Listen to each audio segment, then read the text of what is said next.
Hello hunters, Jaeger here.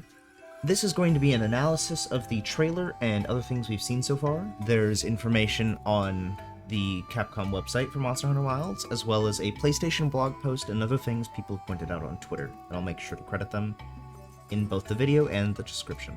Let's get started.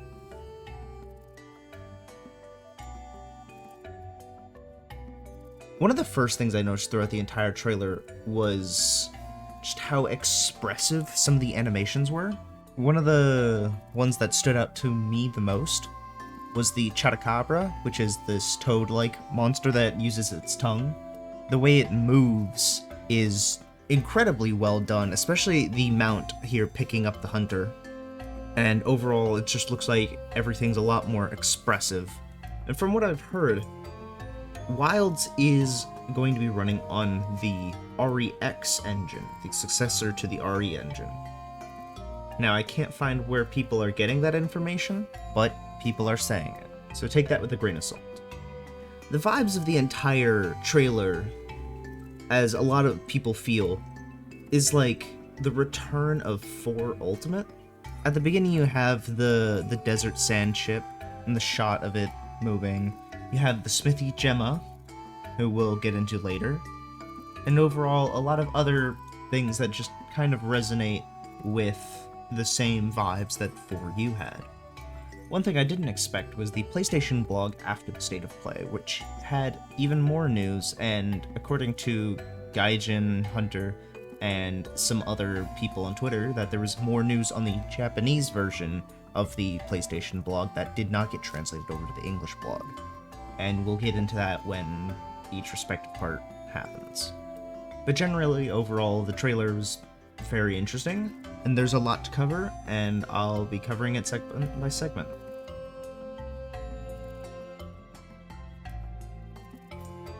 Starting with the combat, we have the weapons. And it seems like this time we're not getting any new weapons just like last generation, which will probably upset some people. But I'm honestly happy with a lot of the other combat changes we have. We know this because of Capcom's website, where they list the 14 iconic weapon types from the Monster Hunter series will each make their return. Instead of getting a new weapon, we have new action features and new moves for each weapon type. Alongside that, we have the upgraded slinger, the Hook Slinger. The Capcom page reads, "The slinger returns as an indispensable hunter tool. Use it to fire rocks, seeds, and other natural ammo, or even use it to trigger objects in the environment. The Hook Slinger is the newest evolution of the slinger, allowing you to gather all types of materials from a distance. It can be used while mounted on a sacred, and can even be used to interact with environmental objects or trigger traps." So it functions a lot like the slinger from World, but it seems like there's no clutch claw this time. And it also has some other new features. Like, as you can see in the clip, the hunter grabs rocks or slinger material from a distance using the hook, and then puts it in to shoot out of his slinger, which is honestly really cool. The next combat change comes from Shinkai over on Twitter, where they translated some of the Japanese version of the PlayStation blog, I believe, into English for us. The first one is Scratch. By repeatedly attacking specific parts, wounds will be created in stages, making them temporary weak spots. This seems like an alternative to the Clutch Claw's wounding system, where instead of having to latch onto the monster and then doing an attack, just repeatedly attacking the same spot will give it a wound, and then you're able to do more damage to said wound. And then we have Focus Mode, and we'll start getting into that right now. Focus Mode, the state in which you are aiming your attack or guard. When in Focus Mode, the Scout bug will turn red to indicate a monster's wounds or weak spots.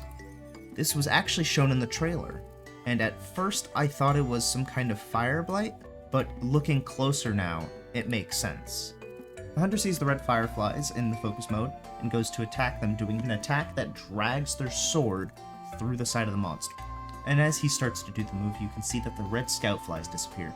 And that is a focused weak point attack. When you hit a monster, wound/vital spot, it will translate into a special variant that can deal massive damage. And then we have probably the hypest part of the trailer, at the end being the dynamic battle. Depending on the weapon type, you can time your attack with the monster's attack to knock it away. There are new actions that can lead to powerful follow-up attacks. Also, when guarding against some monster attacks, dynamic battles can occur. And we can see the greatsword struggling for its life against one of the new large monsters, and holding it back with its mouth stuck open. These attacks are a lot more cinematic, it seems. On the Monster Hunter Wilds page for Capcom, they have a list of what Focus Mode is in English. Focus Mode allows you to aim your attacks and guard abilities. You can also use Focus Mode to pinpoint monster weaknesses, which can be targeted with special new attacks that will deal big damage. By making it easier to space yourself and aim your attacks during hunts, Focus Mode will make it even easier for players of all stripes to get in on a hunting action. The last sentence is what I don't understand, is how to make it easier to space yourself and aim your attacks during hunts. But I'm hoping we're going to get more information about that in the Summer Games Fest coming next Friday. In the PlayStation blog, we have more visuals of Focus Mode and more information. In Focus Mode, hunters will have more precise control over how they guard, aim, and attack in order to target a monster's weak points for big damage. Focus Mode makes it easier to adjust your distance to monster and aim your attacks, making the distinctive Monster Hunter action more accessible to a wider variety of players. Some weapons will also feature distinctive moves that can only be used in this mode. One thing I do want to point out is the, quote, parry attack that the hunter did with the greatsword. People have been calling it a parry, but I do not think it's parry. I believe it's just a well-timed attack, much like how you can attack certain charging monsters and knock them down from their charging attack. And here we have footage from Yamanta on Twitter, where the greatsword attack in question looks a lot like Adept Greatsword from Monster Hunter Generations Ultimate. As we've seen previously with Rise, Generations has inspired some things, like some of the switch skills that we had in Rise.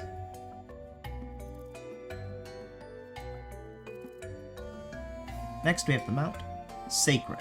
That pronunciation comes from the Monster Hunter video, where series producer Ryozo Tsushimoto and game director Yuya Tokura and executive director and / art director Kaname Fujioka are talking in a video posted after the PlayStation State of Play. The mount is like a combination of the Raider Ride system in World and the Palamute in Rise. Much like World, it can automatically guide you to your current objective without having to control it, possibly. Much like World and Rise, you can use items while mounting, you can use your slinger, consume potions, sharpen your weapon, or even gather materials. And the big thing that you can do is, while mounted, you can swap your weapon with it. Now, it doesn't seem to be a separate inventory like many of us have predicted, but instead just carries another weapon, and not the ability to save 2 equipment sets, which is very interesting for the concept of set building and trying to build around 2 weapons instead of 1. Another very interesting thing is that whistling will call it over, but in one part of the trailer, the hunter calls it over right before getting downed, and it is able to pick him up off the ground before recovering, much like a wirefall from Rise. And following that, we can see the hunter shooting what I assume is a light bow gun on top of the mount, as the mount slows down for it to be able to aim. As Bandlagiacris pointed out over on Twitter, in Chinese the Sacred are called this, which roughly translates to Secretary Bird Wyvern or Secretary Bird Dragon, and in Chinese Secretary Bird and Camping are both pronounced roughly the same way. It makes sense as the mount has a bedroll on the back and may be used as a portable camp of some sort, as people have predicted.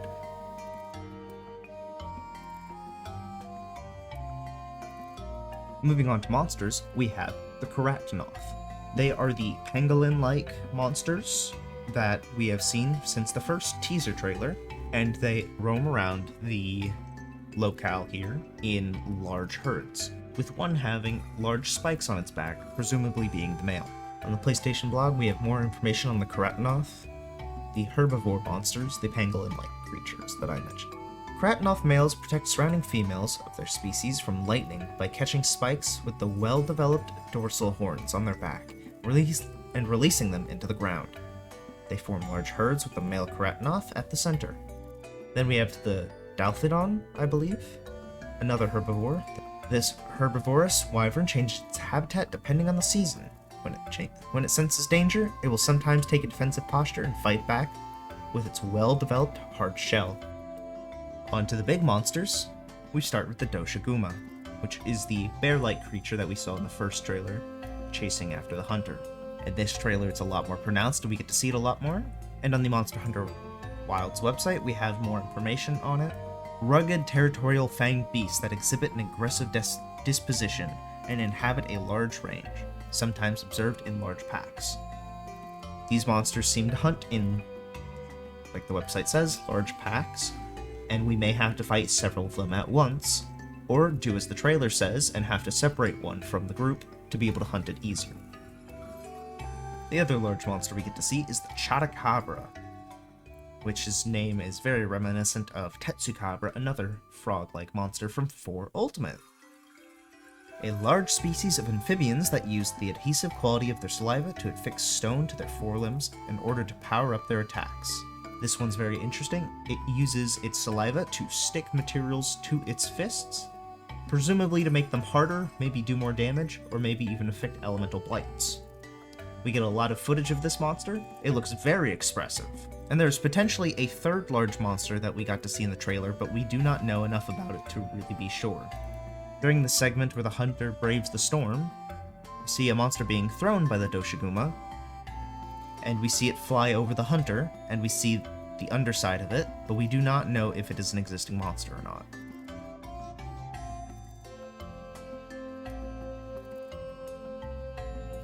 Next is where Wilds takes place, the Forbidden Lands. The Forbidden Lands is a living world with an ever-changing climate. The Monster Hunter page says, life here has learned to adapt to the harsh environments, the wildlife developing its own ecosystem, and the humans developing their own culture with it. Thanks to the Monster Hunter Wilds website, we have learned the name of the locale, and it is the Windward Plains, and that there will be several more locales in the game. This locale, and all of the locales, will feature changing weather and environments with dynamically changing identities. The English version of the Wilds page says that there will be 2 identities, but the Japanese PlayStation blog mentioned that there will be 3 as they consider the storm a third one, and we can see on the Wilds page there are 3 different images. What's so special about these changing environments is that it will also change the monsters and wildlife that live there, and so there may be a similar day-night cycle or weather cycle to what DOS had.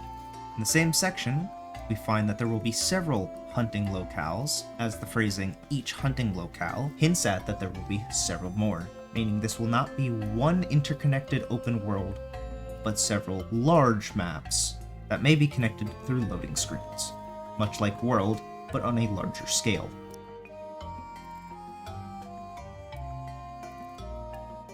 For the first time in a Monster Hunter game, we have a fully voiced player character. Previously, they would only grunt and make noises during hunts, maybe a little grunting during a conversation or cutscene, but otherwise, the hunter themselves never talked. Even more surprising, the Palico can now talk. While previously they made cat sounds and you would have to read subtitles or a dialogue box to understand them, now they can fully speak English or whatever language you were listening to the game speak it. This is further backed by the Monster Hunter Wilds page, saying about the Palico, a feline, a cat-like creature fully capable of speaking with people, who is the hunter's trusted Palico partner. They'll provide invaluable hunting and moral support. Next character we have is Alma, our handler. She will manage our hunting requests, permissions, and quests, and she will accompany us on quests and provide support and knowledge, perhaps tooltips of some sort, information, etc. And then we have Nada, mysterious young boy that accompanies you on your journey. Nada seems to be what is driving the plot and what brings us into the Forbidden Lands. As the trailer suggests, we may be looking for his family or where he comes from, perhaps a village out in the Forbidden Lands. And then we have Gemma, our smithy, who will be taking care of all of our weapon and armor crafting needs. And I'm going to go into a lot more detail about her, because it seems like she is the driving point of what Monster Hunter 4U and this game have as their connection. While we've previously had the Menial and Little Miss Forge debate in Rise, it seems like this is concrete evidence of a connection between 4U and a game, and this game being Wilds. We have this image from Gaijin Hunter over on Twitter, where he points out many of the similarities and references to 4U that are clear as day. The most surprising and visible reference is Gemma's jacket, which looks very similar to the Caravanier's jacket and has the exact same symbol on the back. We also have a Yankutku plush, which the handler Sophia from Monster Hunter 4 Ultimate is known for making plushies and has character art of her holding a Yankutku plush. She also has goggles worn around her neck, much like Little Miss Forge did. Little Miss Forge also had blonde hair, much like Gemma does. She also wears the same clothing as Little Miss Forge, with a red top and her stomach showing. And to further connect Monster Hunter 4 Ultimate and Wilds, we have the old man who sends us on our quest, on our expedition to the Forbidden Lands. While at first I had thought it might have been the Caravaneer himself, after hearing others, it seems like it is more likely to be the Ace Lancer, and especially from Kogath over on Twitter, who is a Capcom partner. It very well seems like it is meant to be the Ace Lancer from 4 Ultimate.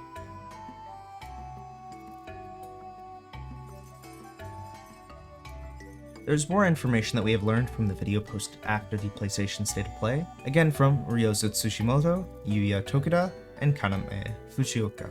From this video, we learned that Monster Hunter Wilds is still deep in development. They still give us more information on things that we may be seeing in the future. Tokuda-san talks about the changing environment and how the ecosystem might be more unforgiving to the hunter. Fujioka talks about wanting to create a more hostile world for the hunter, and creating seamless immersion between the story and the gameplay. They also talk about the importance of the sacred and how it's important to the gameplay experience of Monster Hunter Wilds. And finally, they talk about how there will be even more news, a new trailer, and they will be showing off a brand new monster at the Summer Games Fest. On the PlayStation blog, they talk about immersion of the gameplay. When you encounter a large monster while out exploring Locale, you'll be able to begin that quest seamlessly, allowing for deeper immersion. Your hunter will also engage other characters in fully voiced conversations, deepening your connection with many people you'll meet along the way. We may not have a traditional quest system of going out and hunting all monsters. We may have more an expedition-focused based gameplay. And them talking about deepening the connection with other people may hint at some kind of follower system of some sorts, as that was very well received in Monster Hunter Rise. It seems they're pushing very hard for an immersive ecosystem that looks and feels real to immerse the hunter.